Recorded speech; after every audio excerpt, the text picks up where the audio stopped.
Thank you, Lucas.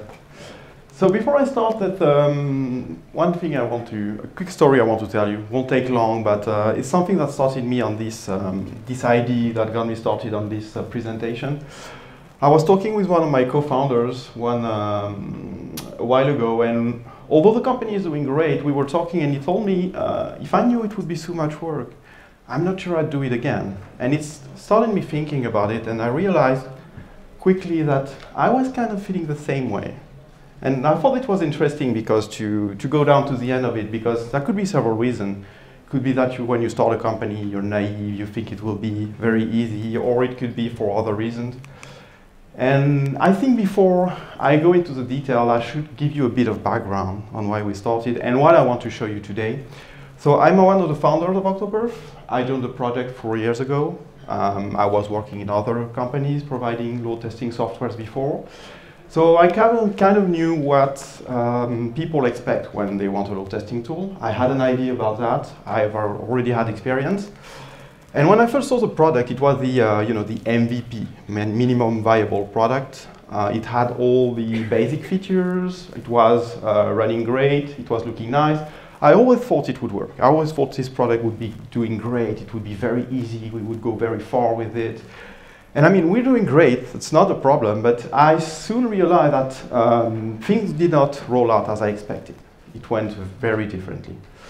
And when I thought about this, so I don't want to spend this entire meeting giving you feedback about what I've done. That's not the idea.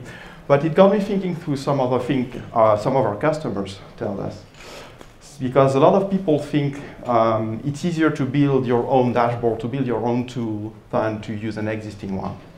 And I thought, okay, I know a few things about that because we created one, and I think it would be interesting to compare, is it worth it doing everything yourself, or should you use existing solutions, and what could be the pros and cons of doing one or the other?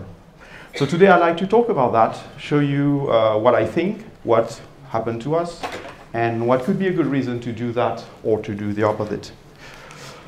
So first, should you do it yourself or not? Well, obviously, if you're going for this kind of thing, it's probably not a good idea to do everything yourself, but you can probably do better than that.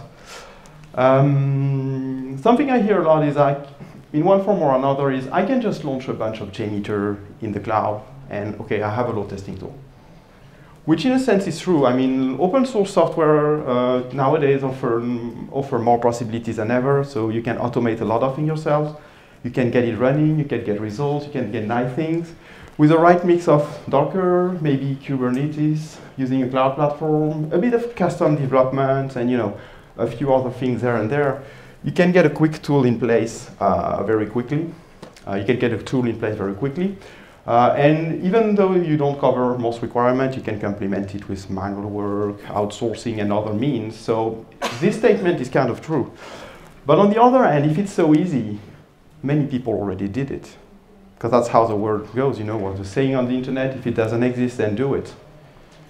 So on the other hand, when you check the market, I know of 8 tools that do this kind of thing. Take JMeter, put it in the cloud, and run it for you. Over these last 2 years, 2 of them closed. So I'm not saying this I'm not saying you shouldn't do it. I mean, that's not my point here. I'm not trying to dissuade anyone. I'm just saying if it's too easy, many people have already done it, and I don't know if it's a good idea to do it yourself. Maybe you can reuse what they've already done. Some of these have open source options. Some of these are using open source, so you could operate it yourself and get it back. The idea is that I like to focus on when you start building a tool, what you usually want to do. Because you want to have great features, you want to have a tool that will cover everything you want to do. Usability is a big thing. You want a tool that's easy, good looking. There's a lot of nice UIs nowadays. You can build in Angular.js, React, whatever. So you can have a nice looking tool that's very easy to work with. You also want something that's scalable. Scalability is very important, in particular if you want to run large tests, and the cloud is very good at that, so it can be an important thing. But also to run a lot of tests quickly. Runnability is also an important thing. You might also want to collaborate with all your teammates in the same tool, so have a centralized way to have all the data and have everyone collaborate, work as a team, and also have a clear and clean and nice reporting. And these are only a few things. You might have other things in mind depending on your context. Integration with your CI toolchain could be interesting as well. You know, many others. What I mean is you start with an idea in mind, like, okay, I'm going to build this nice tool and everybody's going to love it. And just because of that, they are going to buy it. But then there's a reality check. Because in reality, what you will be doing is actually fixing bugs in your product. You will be doing custom development for your users because they all have a different context. Even if you're inside a company, you will notice that different projects do different things, different way, and they need their custom developments to be done. And you will spend a lot of time on training and, in general, on technical support. Because that's, in the end, one of the most important aspects of all this, that people will require you to help them understand your tool and to get used to it. And if you're not ready to invest a sizable amount of time training people, even in your company, to use the tool, it's very likely that if you ever get out of the company, if you switch company, it's very likely that the tool you build will be, let go of. So that's what you need to keep in mind you will be doing. I didn't want to do that when we started. Obviously, support was something, you hire someone, he does it for you, and you don't want to have to do customer support. I mean, I didn't. I'm not judging. And in the end, you end up doing it, and you realize soon that it's the most important part of it. I mean, at least one of the most important part of it. Because all your customers will have different requirements, and when you build a tool, you need to gather these requirements if you want to keep it good. You can't have a nice UI if you build it only on your own, because you don't know how all the people are going to use it. And there's another thing which is also very important. I took it from xkcd.com, which if you don't already know about it, you should definitely check it out. It's very always interesting when you work in IT. This one in particular is just about how much time, if you automate a task you do, for instance, daily, and that takes like 1 hour daily. In fact, if you do the math, you shouldn't work on this kind of thing like more than 2 months, because if you do, you will end up spending more time automating the task than it's actually safe. And I think that's something a lot of people forget when they start building their own tool. Have you done the math? How much time this tool will save you? How much value does it bring to the table? Have you considered the time you will be spending creating it, the time you will be spending maintaining it? And in the end, is it still worth it? Or maybe you should stop with a basic tool because it covers most of your needs, and the rest you can still do it manually. So these are the kind of things that are very important. There's a few, our CTO wrote an article which was titled "How to Lose 100,000 Trying to Save a Few hundred bucks or euros." Because if you have 2 people work for a couple of years on a product that is freely available on the market for sometime a few hundred, a few thousand euros, while you're actually losing money on it. It could be interesting for other reasons, but it's often interesting to consider existing solutions and what they might have to bring to the table in that kind of case. Anyway, I'd like to take an example to illustrate that. There are many I could have taken, but there's one in load testing, which is a data set. Since you want to run a lot of concurrent users, many different users at the same time, there's always some point where you want each one of them to have access to a unique set of data, like a unique login and password. It could be because you're filling a form and you want each one of them to enter different information in them, a phone number or anything else. And when you think about it, on one side you have a file, you have a list of value, and on the other you have a list of users, and they each need to be using a different value. Since you might want to automate that in the cloud, you will end up running this on several machines. That's where the challenge is, because if it runs on one machine, it's easy. But when you start distributing it, how do you make sure every user you run will have access to a different value? There are a few options you could consider. Maybe there are others and I didn't think about them, so just put a few right there. You can have a centralized service that will distribute value to every user. But there's a drawback with that. If your customers want to operate it on their own, in their premises, they must have access to the centralized service, which means there's an additional prerequisite to run the test from their end. So it's not the solution we decided to go. There's a centralized, but where you will instantiate a service for each test running, Each test has a service you can contact, but it's kind of the same drawback. In the end, you have to contact a service that will distribute, give you a unique value, and make sure you always have a unique value. So the option we took was to go for decentralized, where you say, okay, each machine generating the test will be on its own. We will give it a share of the file. We cut the file in a piece, and we give it the file, which is all right. But then there's another problem. Let's say you have different kind of scripts you're running. You have one which is doing a login on your application. You have another one which is creating an account. Scripts that create accounts, they don't need to have a login because they will just create a new one. So then when you're splitting the file across your role generators, and you see here we have a configuration with 4 machines, because we have a 500 login from Paris, which fits on 1 machine, but from California we're launching 2000 and we need 2 machines to do that. And the last one is 500 users creating an account from another region. So here we have to know which one of these will actually require the login. And then you end up parsing your script, looking for the variable, and making sure, okay, this one has a variable, so then I know I can give him a share of the file. So I can split the file, it has many unique sets of values that I want to distribute to them. And you end up doing a modulo here. But then we're working with CSVs. And CSV file, you have 2 options. You can have a CSV file where you don't have the headers and you place them in the tool on our side. In that case, it's easy. But people can also have a line of headers inside the file. And if you split the file and you don't take the header in all of the splits, it will not work either. So you end up having so many different use cases to handle that these kind of features that look simple at first glance, it's actually quite complex to put in place. Well, then once you have the shares and you have the right headers in them, you can send them to each agent that will be running the test and make sure they will operate independently, live their lives, and they are dealing with a unique set of value. That's fine. But starting from something that might have looked simple, we actually have a lot of steps to go through if we want to have a working and efficient solution. So that's pretty much it for a quick example. But my general advice about all this is that support and maintaining the product is very, very, very important. One of the keys is writing documentation. If you're creating a tool of your own, you want to spend a lot of time writing documentation, otherwise it won't stick. It's the most common problem. Nobody wants to spend his time writing documentation, me neither. But it's something you do once and then it's, every people can use it. I'm not saying everyone will. Obviously, some people won't read the documentation, but it's a first step to get them to use the product.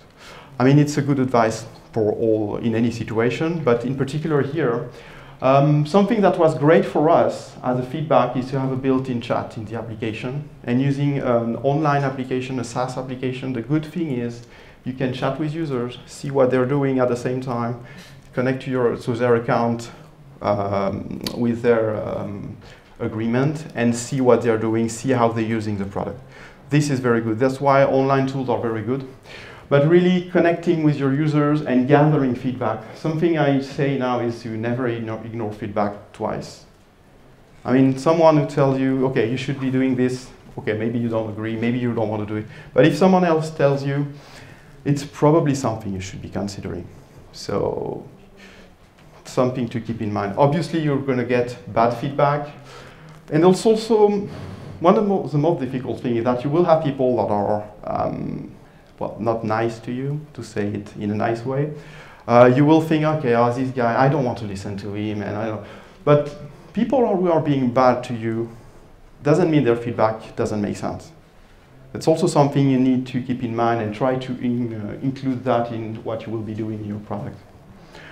In the end, what was very important is that the product will interactive, the most interactive as possible. Have a configurable dashboard where people can work and do whatever they want, because you soon realize that everybody has different needs. Some people will just focus on response time. Okay, I want to do quick tests, see a few response time, that's enough for me. Some others, they want to drill down in all the metrics, put them on the same graph, maybe not only have time on the graph, but they want to compare a metric to another, do advanced things. So you want to have something that's flexible, but you also want to keep it. Also want to keep it easy to maintain. And that's where you have a challenge. And the usability is also a thing you should focus about. That's something we do that, for instance, the support channel is in the middle of the company. In the Slack channel is open in the middle of everyone. Everyone can see it, in particular the developers. So they know when a user is confused on the tool, they know it. And they know, okay, we should take action, because it's the second time this week that someone says that. At usability, if the product is easy to use, people will spend, you'll have to spend less time accompanying people on using it, so it's really an important aspect, and that will save you time to do something else. If you, we've rebuilt the initial experience in the product 3 times already over the course of 4 years, because people get there and they don't understand what they're supposed to do, so they get out. And that's something we should be doing all the time. I mean, we probably should be doing it again, because after a while, you see that you can, okay, accompany people to understand how the product is made and where they should go. Most of the time, they will not really be committed to understand what's going on. Maybe someone told them, okay, have a look at this thing we're doing, try it, etc. They don't really want to do it. We all like that. We have our tool, we have our preferred things. We don't want to go out our comfort zone, so you just have a quick look and, you know. So if it's really easy to use, they can get taken into it. Otherwise, they will just have a quick look and say, oh yeah, okay, I'm not really doing that another way. So these are my general advice regarding that. I just want to give you a quick overview of what it is. I don't want to spend too much time advertising OctoPerf, but what we decided to do is, okay, instead of having a recorder like most load testing tools, we said, okay, everybody has a browser. Browsers have dev tools in which you can record, so let's use that.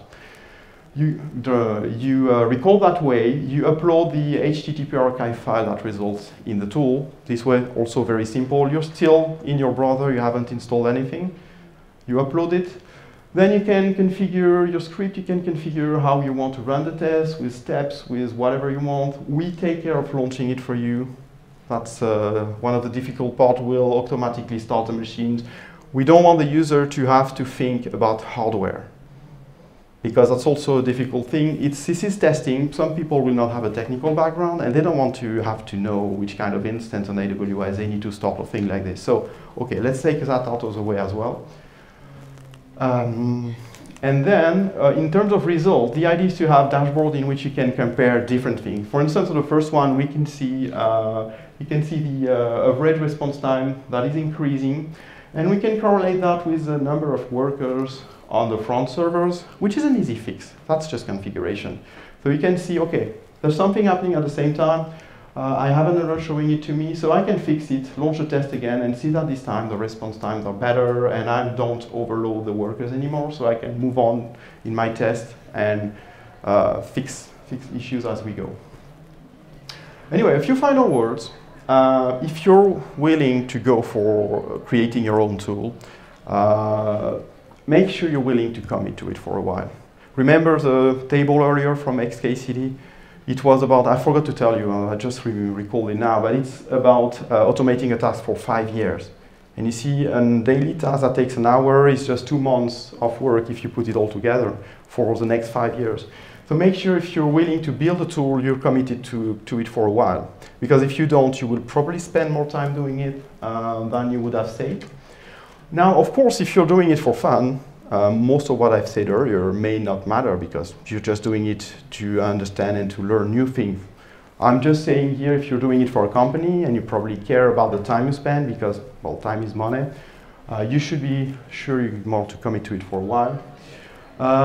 Costs are important. It's important to anticipate costs, not only in terms of what it's going to cost you to operate it or what it would have cost you to purchase a tool, but also in terms of the time you will spend on it, because you soon end up being taken in a, kind of a spiral when you have a lot of, you spend a lot of time on it, and later you also spend a lot of time maintaining it. As technologies evolve, you have to maintain the tool and make sure it's still working. So you should always have a look at similar open source or paid solution. Typically when we started, one of the options was to write everything from ground zero. Would have been possible, write an HTTP engine, create a tool around it, all of that. Problem is, when you do that, you are missing on existing solutions that are very good. We chose JMeter, but you can choose others. But for the case of JMeter, it exists since 20 years. If you look at the code base, you'll soon realize that it would take, even for a large team, it would take a while to be able to write a similar tool. So open source is very good. Maybe you just want to automate a few things around open source, and that's quite fine. But try to have a look at existing solutions, and keep in mind feedback. Feedback is the key. Feedback. You want to get feedback from your users, because if you build it if you build it and you never share it with anyone, you never listen to feedback from other users, it will not be adopted well, and you will struggle to make it better all the time. That's a really important one. The one I wanted to finish on. Thank you very much.